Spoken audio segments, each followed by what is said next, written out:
Hello everybody. Today I want to talk about two things. So the NHL entry draft, the 2018 NHL entry draft that happened a couple weeks ago, and then free agency for the specifically how they affected the Canadians. So yeah, I'm a bit late on this, but better late than never.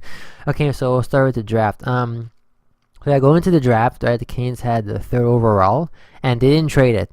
So I think that was pretty good. Well, obviously to keep the third overall pick, because we really need we need to draft a player who's able to, who went pretty high in the ranking. So Canes ended up drafting the Finnish center Jesperi Kotkaniemi, who was ranked sixth, I think, according to the NHL Central Scouting Bureau. I see he's ranked sixth on the European skaters. But so yeah, we ended up going third, which I don't think a lot of people, and I think it was split. I think a lot of people wanted Philip Zadina because he was ranked higher, and the media seems to have agreed because I think the consensus, at least with the hockey media, was that they should have picked Zadina because he was ranked higher and stuff. But the Canes, because usually the rule in the draft, the unspoken rule is that the team. The unspoken rule is that a team usually drafts based on ranking.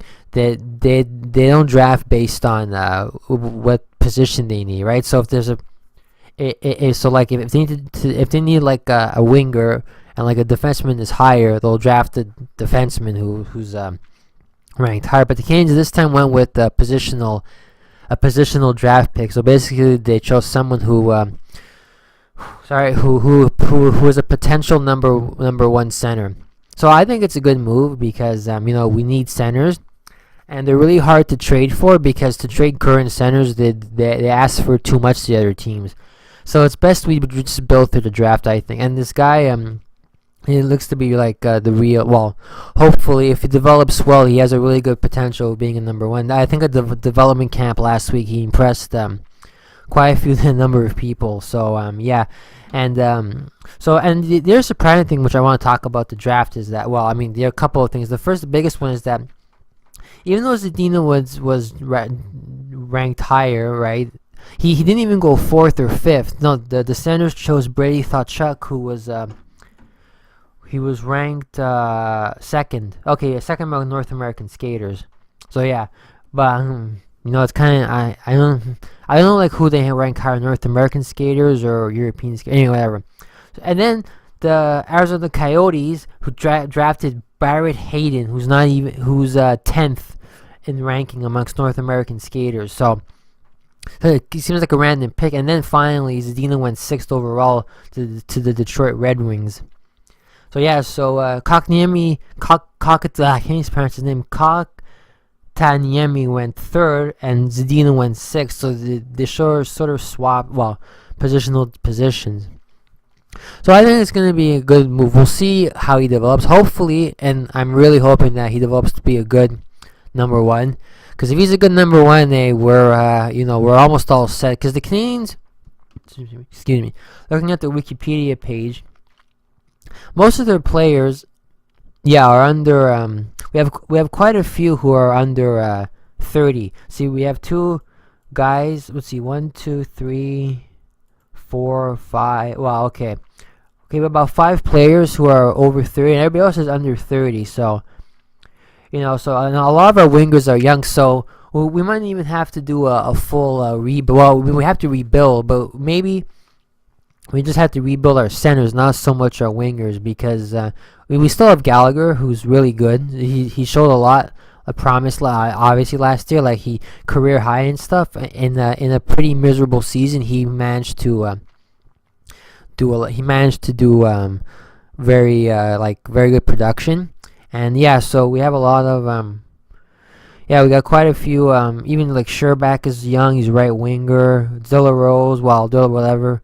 And Max Domi too, Dwayne, Lekanen, and Houdon, they're all young, so we have a pretty good chance. It's our centers that we need a lot of. And in terms of the other rounds, the Canes, I think they let's see, they drafted a couple of defensemen. They drafted, I think, mostly forwards, and if I search them, I'm searching on Wikipedia right now. Let me just bring it up. Oops. Eh. All right, so we drafted a right winger. So Jesse Yalonen, another Finnish in the second round. Alexander Romanov, a Russian defenseman. Jacob Olofsson from Sweden, he's a center. So we drafted another center. Let's see, and then okay, so yeah, so then another center, another defenseman, another center. Yeah, we drafted quite a bit of centers. Another right winger, and let's see. Yeah, boy, we drafted quite a bit of centers this year in the draft. Yeah, there's yeah. Okay, so they drafted quite a bit of centers. So, hopefully, really hoping that one of those, does good. Is able to pan out. So yeah, hopefully that will be good because now Price is in his like prime now. Like he's still really good, but if we want to win the next couple of years, we're gonna have to do it sooner than later, right? Okay, so another thing I want to talk about is the free agency. So free agency, yeah. So they didn't. Canes really didn't do much in free agency. I thought I thought they were gonna sign Stasny at least, but it turns out what ended up happening was we traded Simon Bourque. No, sorry. Yeah, we did. We traded Seymour Bourque to Winnipeg for Joe Armina, Steve Mason. See, 7th-round pick in 2019, 4th-round pick in 2020. But then they bought off Steve Mason's rights, so he's not with us. He's not with the Canadiens anymore. But the strategy was what everybody. Well, I'm pretty sure it was obvious that they were trying to clear up cap space Winnipeg, so they can try to sign Stasny. So that's why they did. But the good thing is out of that is we got Armia, who's Joel Armia, who's another pretty young. He's another Finnish. Yeah. And he's a right winger, but he's 6'3", 187 pounds. So that's that's another winger right there we can use. And he's a first rounder. He went let's see, first round 16th overall. So yeah, but then the thing what ended up happening was that Winnipeg didn't even end up getting Stasny. He signed with Vegas, so I guess at the end of the day, Canadiens did a good thing. We managed to get Joel Armia out of it, so And okay, so for us, we don't really have much. We have Kenny Agostino, Michael Chaput, and of course Plekanec. We got Plekanec back, so that's good. 1 year, $2.25 million. Yeah, man, I don't know if we're ready to win the cup to go far in the playoffs, but it's nice to have Plekanec back, so he can play his 1,000 game with the Canadiens. We got Xavier Ouellet from the Detroit Red Wings, and Matthew Pekka from Tampa Bay. I wonder if he's related to I don't know if he's related to Mike Pekka, who used to play in the NHL for a long time. Anyway, yeah, but him too is another. He's a center, so we'll see. But he's not a big center, so we'll see. Yeah, and they ended up signing Kotkaniemi to an entry-level contract, and they re-signed De La Rose 2 years, $1.8 million, which is okay. I mean, he's gonna be most likely to be our fourth line center. So yeah, they didn't do much at all in the free agency, man. But let me tell you, free agency was like crazy. A lot of players signed for like really long contracts. Of course, I guess Tavares being the biggest guy who signed 7 years, since $77 million with Toronto. Honestly, I don't know if that's gonna help Toronto a lot because I always talk about Matt Sundin, who I think definitely had more points than Tavares did, and they didn't go far with him. So it's hard to say.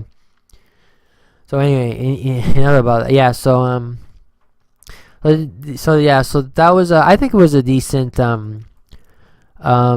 free agency. I mean, I think even though Bergevin says that we're not rebuilding, if you go on the Kings website right now, there's like an article that talks about him not rebuilding, yada yada. But honestly, I think it's a rebuild. It's not maybe a full 100% rebuild where you get rid of everybody, but it's pretty much it's at least a center rebuild because we need in today's NHL, like everybody say you need a center. Cause it's funny, cause like 5-10 years ago, nobody ever talked about centers in the end. I mean, I never heard anything. It was always the wingers and the defensemen. Now it's all about the center, the big center, I guess. So unfortunately, I think building through the draft and like getting young players at this point, I think is a better strategy than because Stasny would have been good to have, but he's already I'm gonna go Wikipedia again. I always go Wikipedia me when I'm looking up stats for hockey and things like that. Like, yeah, he's 32 years old, and let's see, he signed. Yeah, he signed 3 years, 19.5 million. Yeah, come on, it's even only for 3 years. So I don't know how good they're really getting. But mind you, it's Vegas, so yeah. So we could have signed Stasny, but he's already like because then the problem is I say if we sign Stasny after and Kotkaniemi comes really good, what do we do with Stasny? We're just wasting like a contract, or we spend a contract that we can't really it won't pay dividends for the Canadians if they already have Kotkaniemi, especially Paling too is coming up. He's apparently to the impressive development camp too.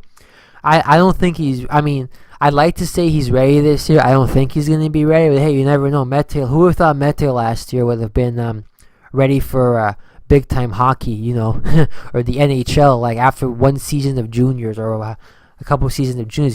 Who would have predicted that? So you never know, but I think it's better we let those guys develop. That way when they do come to the NHL, they'll be ready, because Canadians have had a problem they've had a problem with getting, like I said, I think in the previous video, like good players and training good players and developing good players. They've had issues with that. So now if they really want to, if Bergeron wants to keep his job, he's gonna have to hire better development staff and be better at developing these players. Okay, so that's all I want to talk about in this video. So next video is gonna be talking about the Shea Weber situation, and oh geez, what was it? I talk about something else. Yeah, okay, so it'll be about the Shea Weber situation, and yeah, it'll be mainly about that. So thanks for watching, and I'll see you next time. Have a good day. Bye bye.